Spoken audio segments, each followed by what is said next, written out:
Seguimos haciendo F5 por Radio Compacto 103.3, por radios del interior, muchas de la provincia de Santa Fe, del sur al norte, del este al oeste, muchas radios del interior que nos toman, por el streaming C5SF y por el portal de noticias de mayor impacto que tenemos en Santa Fe, que es cefin.com.ar. Agradecerle por esta presencia, viene un poco las corridas, porque hoy es día de acordada, el Procurador General de la Corte, el doctor Jorge Barraguirre. Gracias por estar con nosotros. Buenas tardes, buen mediodía, Carlos, y a la audiencia también. Muchísimas gracias. Afortunadamente es mucha la audiencia que tenemos. Y hay un tema que lo queríamos abordar con usted fundamentalmente, porque se conoció hace unos días un dictamen que va en contra de la petición de 3 amparos. Lo que tuvimos fueron 2 amparos, 18 amparistas en uno solo en otro, que son ex funcionarios judiciales, son magistrados y ex funcionarios del Ministerio Público. Que pedían precisamente porque ellos pensaban que era inconstitucional la ley provisional. La ley de reforma previsional. Esencialmente usted, Carlos, me corta cuando vuele técnicamente y no se entienda, adelante con la pregunta y la repregunta. Pero ahí había básicamente 2 cuestionamientos.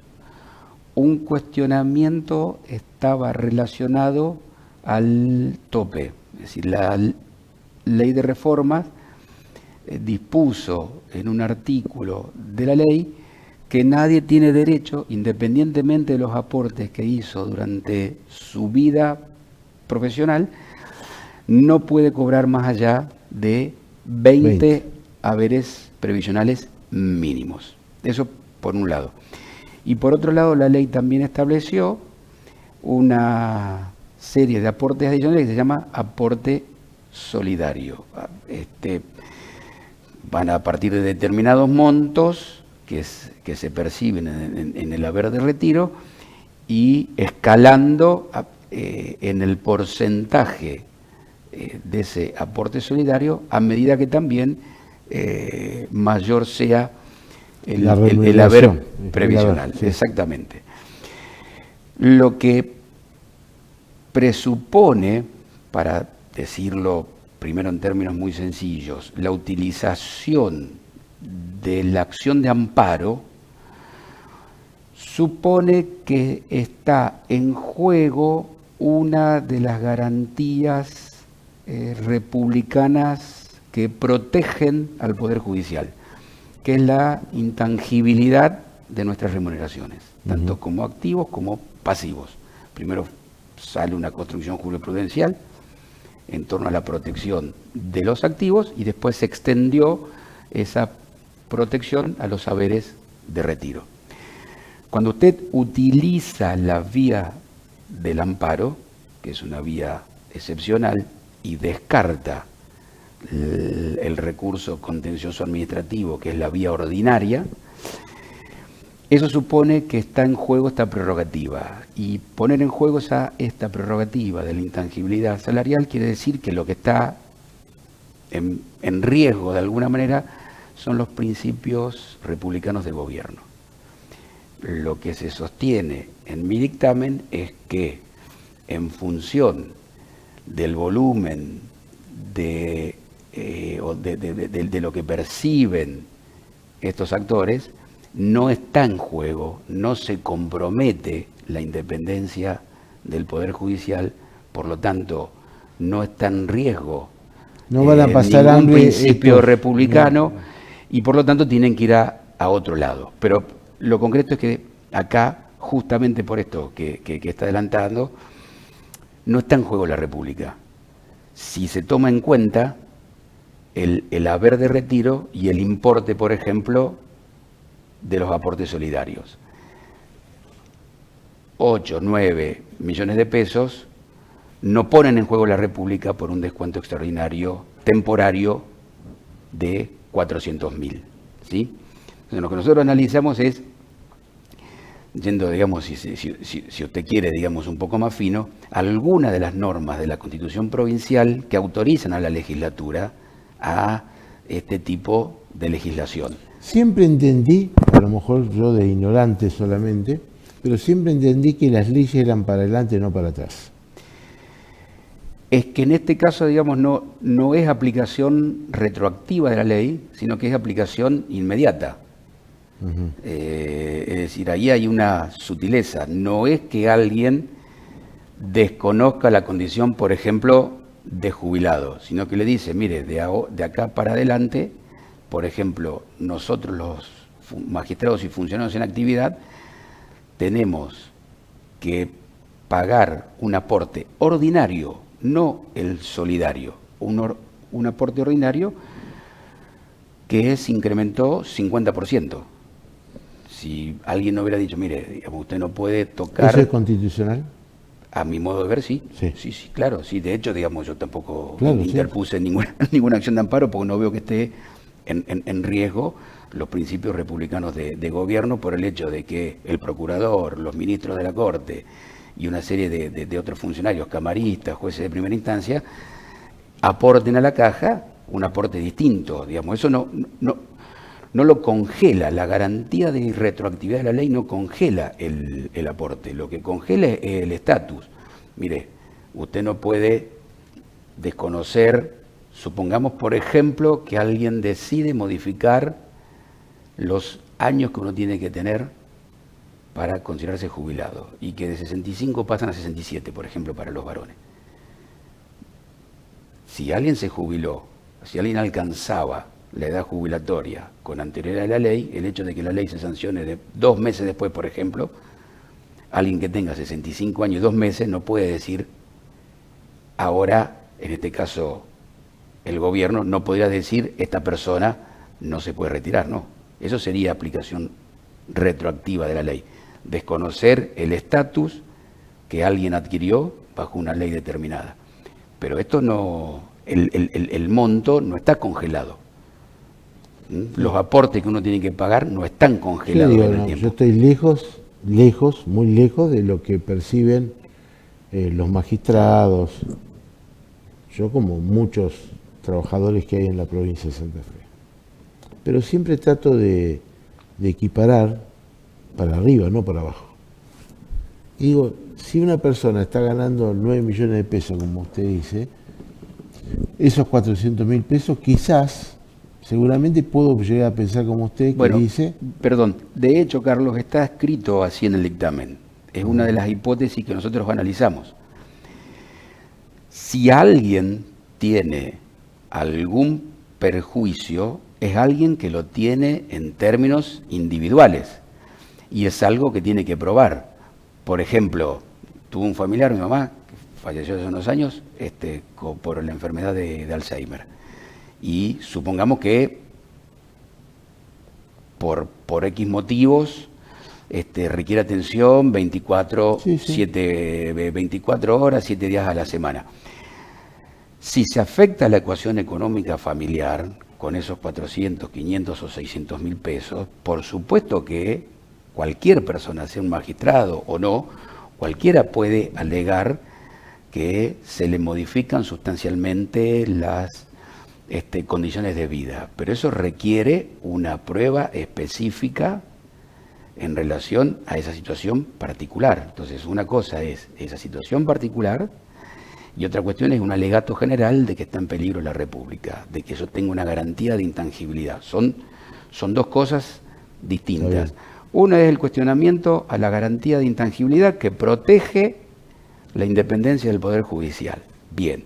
Frente a eso hay un artículo en la Constitución Provincial, que es el artículo 88, el 3er párrafo, que dice, ojo, que los salarios, los emolumentos de los funcionarios y magistrados en actividad podrán ser disminuidos, dice la Constitución, podrán ser disminuidos, lo que está hablando esto a las claras de que la irretroactividad en este caso no juega un papel preponderante, bajo 2 condiciones. Primero, que la ley sea general, es decir, que afecte a los otros poderes del Estado y que además la ley sea transitoria. Bien, las características que tiene esta ley encajan dentro de la excepción de este artículo 88, ¿no? Pero vuelvo a repetir, esto es una cuestión frente a una alegación de tipo general, como si fuese de puro derecho. Lo que nosotros decimos es, mire, si alguien tiene una afectación individual, específica, singular, concreta, tiene que recurrir a la vía ordinaria, ¿sí?, que es el fuero contencioso administrativo, y demostrarle a los jueces del fuero contencioso administrativo que los descuentos me perjudican.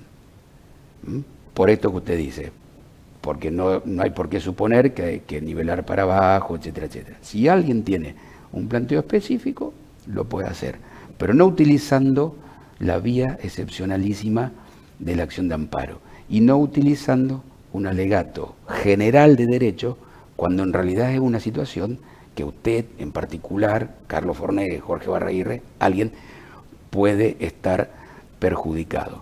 En este caso estamos hablando de magistrados, de gente del Poder Judicial con sueldos, yo no digo altos, yo digo, son sueldos que... O relativamente altos, si usted lo quiere, digamos, bueno, en función de lo que es a lo mejor... Con lo que han aportado.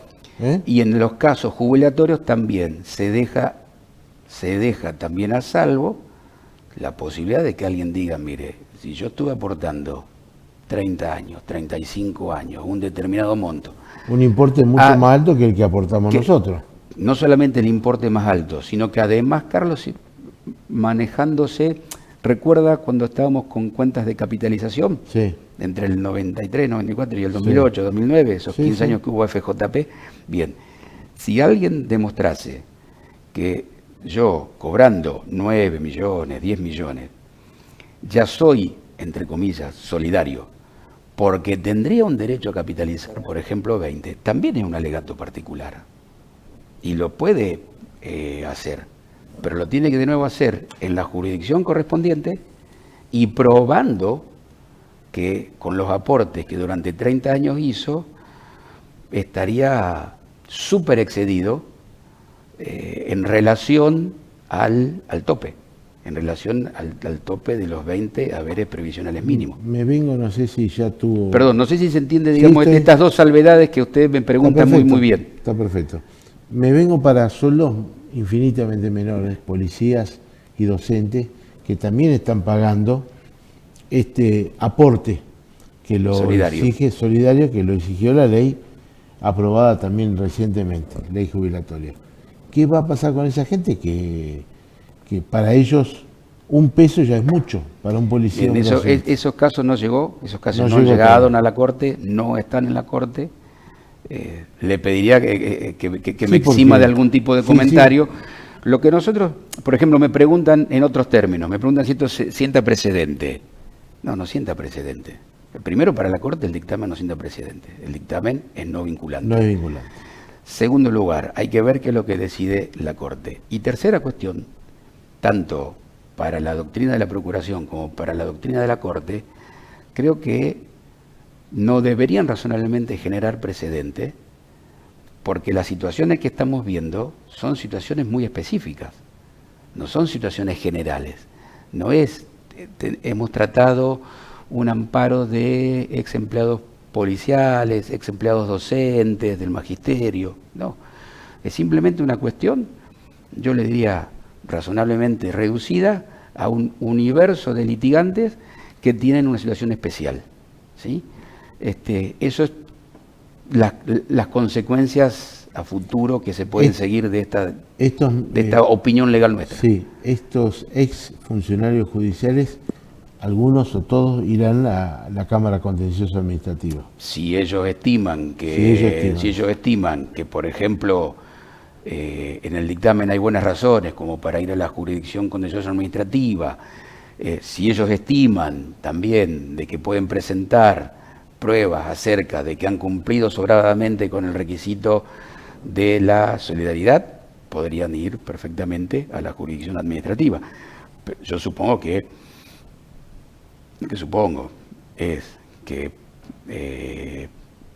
estimarán que haya una resolución de la Corte y después, en función de los argumentos que disponga la Corte en la materia de fondo, reestructurarán la acción o disfrutarán de la decisión de la Corte, o en todo caso, si la decisión de la Corte es contraria, también litigarán ante la Corte Nacional. Digamos, tienen un universo de posibilidades bastante amplio.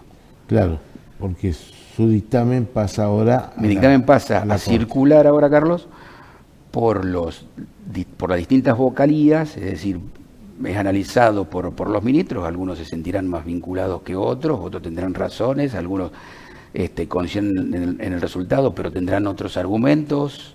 Ese es un poco el juego colegiado de la estructura de la Corte. En realidad es como que hay un primer voto, que no es obligatorio, hay un primer voto que trata de alguna manera de establecer cuáles son las mejores bases fácticas y legales para analizar un determinado caso, y los otros. Y en función de eso, usted como ministro, usted le parece así, esto está bien, podemos ir por esta vía, esto me suena medio raro, vamos a explorar la vía contraria. Pero simplifica el debate. Es el primer caso así de funcionarios judiciales, es el primer caso que tenemos. Pero de trabajadores de la administración pública no ha llegado ninguno. Ni por el fondo, es decir, ni por el cuestionamiento de las decisiones, ni amparos, ni cautelares, pero digo, no solamente por el fondo, por el mérito de la ley, sino tampoco han llegado en función del procedimiento de sanción que también había sido públicamente cuestionado por algunos legisladores. Todavía no ha llegado nada. Eso no ha llegado nada a la Corte. ¿Por qué se dilata eso? ¿Se demora? No, eso sería aventurado opinar, porque tiene que ver con las estrategias de los contendientes y ese tipo de cuestiones, y lo apuran, no lo apuran, avanzan, no avanzan, cómo es la decisión de los magistrados. Fue contundente y dice, bueno, no avancemos. O no avancemos, pero digo, acá lo que se había llegado era por una vía muy rápida, se había llegado a sentencia de fondo. Acá había una sentencia de fondo, tanto del juzgado laboral, creo que es la 8ª nominación de Rosario, y después decisión de fondo también de la Cámara Laboral, no recuerdo bien el número de la sala, en un fallo dividido. 2 confirmaron el fallo de primera instancia y hubo un voto minoritario que dijo que no estaban dadas las condiciones para interponer una acción de amparo. Doctor, muchas gracias por su atención, por la gentileza de venir aquí con nosotros. No, por favor, Carlos, al contrario, para lo que necesiten. La verdad que agradabilísima la charla, y espero que se haya entendido algo, porque a veces me critican mi carácter excesivamente técnico. Lo hizo muy pedagógico. Así que bueno, muchas gracias. Muy buen Jorge día. Barraguirre, Procurador General de la Corte, en un caso resonante, polémico, pero también contundente, que ahora tendremos que ver qué pasa en la Corte Suprema de Justicia. Ya volvemos.